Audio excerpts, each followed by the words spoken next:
ಈಗ ಕೈಯಲ್ಲಿ ಕ್ಯಾಶ್ ಇರೋದೇ ಅದೊಂದು ಅಪರೂಪ ಆಗಿಬಿಟ್ಟಿದೆ. 45 ಲಕ್ಷಕ್ಕಿಂತಲೂ ಹೆಚ್ಚಿನ ವ್ಯವಹಾರ ಮಾಡಿದ್ದು ತಿಳಿಯಬಾರದು ಎನ್ನುವ ಕಾರಣಕ್ಕೆ ತೆರಿಗೆಯಿಂದ ತಪ್ಪಿಸಿಕೊಳ್ಳಲು ಈ ಪ್ಲಾನ್ ಮಾಡುತ್ತಿದ್ದಾರೆ ಅಂತ ಹೇಳಲಾಗ್ತಾ ಇದೆ. ನೀವು ಎಷ್ಟು ವ್ಯವಹಾರ ಮಾಡುತ್ತೀರೋ ಅಷ್ಟೇ ಮೊತ್ತದ ದಂಡವನ್ನ ಕಟ್ಟಬೇಕಾಗುತ್ತದೆ. ಆದರೆ ಇಲ್ಲಿ ಇದು ನಿಮಗೆ ಸಮಸ್ಯೆ ತಂದೊಡ್ಡಬಹುದು. ಆದಾಯ ತೆರಿಗೆ ನಿಯಮಗಳ ಪ್ರಕಾರ ನೀವು ದೊಡ್ಡ ಪ್ರಮಾಣದಲ್ಲಿ ನಗದು ವಹಿವಾಟು ನಡೆಸಿದರೆ ನೀವು ಅದಕ್ಕೆ ಅನುಗುಣವಾದ ದಂಡವನ್ನ ಪಾವತಿಸಬೇಕಾಗುತ್ತದೆ. ನೀವು ದೊಡ್ಡ ಪ್ರಮಾಣದಲ್ಲಿ ನಗದು ವಹಿವಾಟು ನಡೆಸಬಾರದು. ಅಂದ್ರೆ 20,000 ರೂಪಾಯಿಗಿಂತ ಹೆಚ್ಚಿನ ಕ್ಯಾಶ್ ವ್ಯವಹಾರ ಮಾಡಬಾರದು. ಹಾಗಿದ್ರೆ ತೆರಿಗೆ ತಪ್ಪಿಸಲು ಏನ್ ಮಾಡಬೇಕು? ಪಾವತಿದಾರ ಮತ್ತು ಪಾವತಿದಾರ ಇಬ್ಬರು ಖುಷಿಯಿಂದ ತಮ್ಮ ಆದಾಯವನ್ನ ಗಳಿಸಿದರೆ ಈ ನಿಯಮಗಳು ಅನ್ವಯಿಸುವುದಿಲ್ಲ ಅಂತ ಹೇಳಲಾಗ್ತಾ ಇದೆ. ಆದಾಯ ತೆರಿಗೆ ಇಲಾಖೆಯ ನಿಯಮಗಳು ನಗದು ವಹಿವಾಟಿನ ಬಗ್ಗೆ ಏನು ಹೇಳುತ್ತವೆ? ನಗದು ವಹಿವಾಟಿನ ಮಿತಿ ಏನು? ದಂಡ ಏನು? ತೆರಿಗೆ ತಪ್ಪಿಸಲು ಏನು ಮಾಡಬಹುದು? ಈ ಎಲ್ಲ ಪ್ರಶ್ನೆಗಳಿಗೆ ಉತ್ತರಗಳು ಎಲ್ಲಿವೆ? ಸ್ಪೀಡ್ ಪ್ಲಸ್ಗೆ ಸ್ವಾಗತ. ನಾನು ಹರೀಶ ಜಪ್ಪ. ಈಗ ಕೈಯಲ್ಲಿ ಕ್ಯಾಶ್ ಇರೋದೇ ಅದೊಂದು ಅಪರೂಪ ಆಗಿಬಿಟ್ಟಿದೆ. ಆದರೆ ಭಾರಿ ಹಣ ಗಳಿಸುವ ಕೆಲವು ವ್ಯಾಪಾರಿಗಳು ತೆರಿಗೆ ಕಟ್ಟುವುದರಿಂದ ತಪ್ಪಿಸಿಕೊಳ್ಳುವ ಸಲುವಾಗಿ ಕೆಲ ತಿಂಗಳಿನಿಂದ ಸ್ಕ್ಯಾನರ್ಗಳನ್ನು ತೆಗೆದುಹಾಕಿರುವುದು ಗೊತ್ತಿರುವುದೇ. 45 ಲಕ್ಷಕ್ಕಿಂತಲೂ ಹೆಚ್ಚಿನ ವ್ಯವಹಾರ ಮಾಡಿದ್ದು ತಿಳಿಯಬಾರದು ಎನ್ನುವ ಕಾರಣಕ್ಕೆ ತೆರಿಗೆಯಿಂದ ತಪ್ಪಿಸಿಕೊಳ್ಳಲು ಈ ಪ್ಲಾನ್ ಮಾಡುತ್ತಿದ್ದಾರೆ ಅಂತ ಹೇಳಲಾಗ್ತಾ ಇದೆ. ಅದೇ ಇನ್ನೊಂದೆಡೆ ಬ್ಲ್ಯಾಕ್ ಮನಿ ಮಾಡಿದವರು ಆ ಹಣವನ್ನ ವೈಟ್ ಮಾಡಿಕೊಳ್ಳಲು ನಗದು ವ್ಯವಹಾರ ನಡೆಸುವುದು ಇದ್ದೇ ಇದೆ. ಅದೇನೇ ಇದ್ದರೂ ಸರಿಯಾದ ಮಾರ್ಗದಲ್ಲಿ ನಡೆಯುವ ಹೆಚ್ಚಿನ ಜನರು ಕ್ಯಾಶ್ಲೆಸ್ ಪೇಮೆಂಟ್ ಮೊರೆ ಹೋಗುತ್ತಿದ್ದಾರೆ. ಹೌದು, ಕಪ್ಪು ಹಣ ಮಾಡುವ ಕುಳಗಳನ್ನು ಪತ್ತೆ ಹಚ್ಚುವುದು ಅನಿವಾರ್ಯವಾಗಿದೆ. ಇದೇ ಕಾರಣಕ್ಕೆ 20,000ಕ್ಕಿಂತ ಹೆಚ್ಚಿನ ನಗದು ವ್ಯವಹಾರಗಳನ್ನು ಕೆಲವು ಕಡೆಗಳಲ್ಲಿ ಮಾಡಿದರೆ ನೀವು ಎಷ್ಟು ವ್ಯವಹಾರ ಮಾಡುತ್ತೀರೋ ಅಷ್ಟೇ ಮೊತ್ತದ ದಂಡವನ್ನ ಕಟ್ಟಬೇಕಾಗುತ್ತದೆ. ಇದು ಕಾನೂನು ನೀಡಿರುವ ಎಚ್ಚರಿಕೆ ಕೂಡ ಆಗಿದೆ.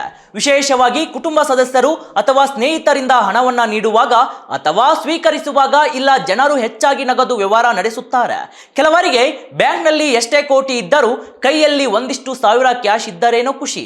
ಅದೇ ಕಾರಣಕ್ಕೆ ಕ್ಯಾಶ್ ಟ್ರಾನ್ಸಾಕ್ಷನ್ ಕೂಡ ಇಲ್ಲಿ ನಡೆಯುತ್ತಿದೆ. ಆದರೆ ಇಲ್ಲಿ ಇದು ನಿಮಗೆ ಸಮಸ್ಯೆ ತಂದೊಡ್ಡಬಹುದು. ಆದಾಯ ತೆರಿಗೆ ನಿಯಮಗಳ ಪ್ರಕಾರ ನೀವು ದೊಡ್ಡ ಪ್ರಮಾಣದಲ್ಲಿ ನಗದು ವಹಿವಾಟು ನಡೆಸಿದರೆ ನೀವು ಅದಕ್ಕೆ ಅನುಗುಣವಾದ ದಂಡವನ್ನ ಪಾವತಿಸಬೇಕಾಗುತ್ತದೆ. ಆದಾಯ ತೆರಿಗೆ ಇಲಾಖೆಯ ನಿಯಮಗಳು ನಗದು ವಹಿವಾಟಿನ ಬಗ್ಗೆ ಏನು ಹೇಳುತ್ತವೆ? ನಗದು ವಹಿವಾಟಿನ ಮಿತಿ ಏನು? ದಂಡ ಏನು? ತೆರಿಗೆ ತಪ್ಪಿಸಲು ಏನು ಮಾಡಬಹುದು?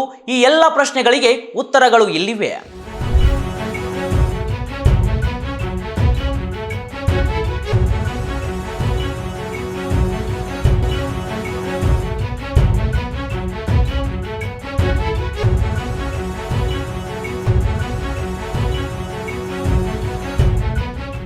ನಗದು ವಹಿವಾಟಿನ ಮೇಲಿನ ಆದಾಯ ತೆರಿಗೆ ನಿಯಮಗಳನ್ನು ನೋಡೋದಾದ್ರೆ ಆದಾಯ ತೆರಿಗೆ ಕಾಯ್ದೆ 1961 ಸೆಕ್ಷನ್ 271 ಡಿಡಿ ಪ್ರಕಾರ ನೀವು ದೊಡ್ಡ ಪ್ರಮಾಣದಲ್ಲಿ ನಗದು ವಹಿವಾಟು ನಡೆಸಬಾರದು.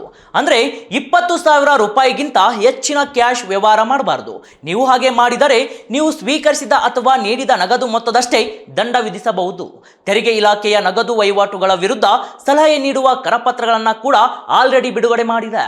ಇನ್ನು ನಗದು ವಹಿವಾಟು ಮಿತಿಯನ್ನ ನೋಡೋದಾದ್ರೆ ಆದಾಯ ತೆರಿಗೆ ಕಾಯ್ದೆ 1961 ಸೆಕ್ಷನ್ 269 SS ಅಡಿಯಲ್ಲಿ ನೀವು 20,000ಕ್ಕಿಂತ ಹೆಚ್ಚು ನಗದು ನೀಡಲು ಅಥವಾ ಸ್ವೀಕರಿಸಲು ಸಾಧ್ಯವಿಲ್ಲವಂತೆ.